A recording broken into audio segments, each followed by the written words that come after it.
Hello, my name's Eden Sella, and I'm here today to answer a question that a lot of you have been asking me.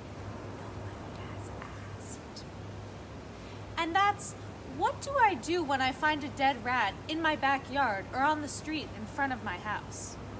Now, we've all heard the old expression, there's more than one way to skin a cat, but not many of us know the sister expression, there's more than one way to bury a rat. If you're anything like me, your first instinct with a dead rat is to layer up plastic bag upon plastic bag, come out, put it into the bags, hold the bags far away from you, say ew, ew, ew the whole time, scurry through your apartment, and drop it in the garbage cans in front for the garbage man to deal with. I did this for years before realizing what a travesty it was, and how it really belied an ingrained cultural hatred towards rats, and I'll come back to that idea later, and also was incredibly wasteful, using too much plastic, and not nice to put upon your local garbage man. The rat will just continue to deteriorate in the bag, produce a foul smell, and not only does that not serve an ecological purpose, it actually takes something away from the environment. This is the correct way to bury a rat. The first thing you're gonna need is a small trowel or shovel will do. I usually like to dig my hole first, so we're gonna come over here.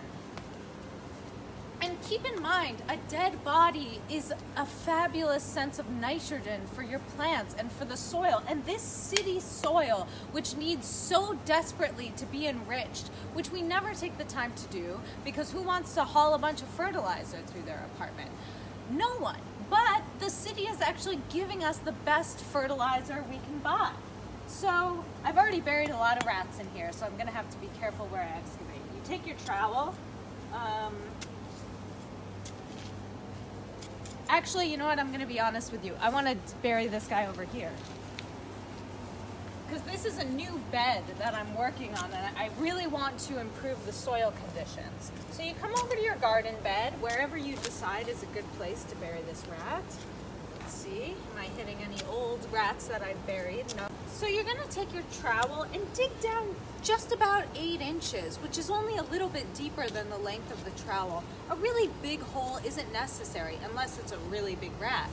Rat bodies are fairly flexible. Now the next step is we're gonna go over to our dead rat. We're gonna take the same trowel we used to dig the rat grave and just really gently slide it under the dead rat.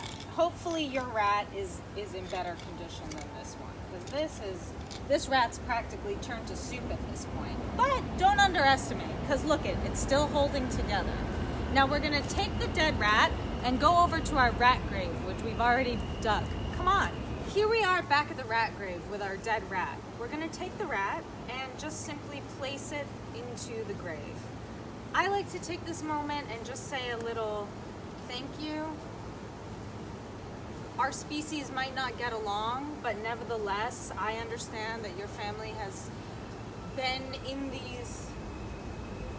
these backyards and in these alleyways for maybe hundreds of years, for all I know. And I feel love for you. I return you to the soil from whence you came, which you will now feed to bring joy and beauty to future generations of both humans and rats. I bestow my love to you in this moment and forever onward into the blissful eternity in which we swim, into the blissful eternity that, like the soil, nourishes us from whence we come to whence we return. And you just take a moment and just hold all the energy in your body and allow a moment of connection between your living body and the dead body of the corpse, and say a prayer to the soil. And that's how you bury a rat. I hope you enjoyed today's show. Please leave a comment below and give us a thumbs up. Let us know what you thought. question. Now here we are at the dead rat. Unfortunately, this rat is in a pretty advanced state of decay. I like to bury them. You want to bury them as quickly as possible. You see a dead rat, you get out there and bury it. No dilly-dallying. This one, unfortunately, has reached an advanced state of decay, but you know what? It still needs to be buried. All the more reason to bury it, in fact. Now, when you're dealing with a dead rat, you don't want to touch the rat or get really close to it. We need to find the balance between understanding that it's not necessary to hate a rat, but they're still dangerous to us. We might want to exterminate them or kill them, and they're not something we can viscerally engage with, particularly the corpse. But that doesn't mean that I don't feel love for this animal. Okay. No,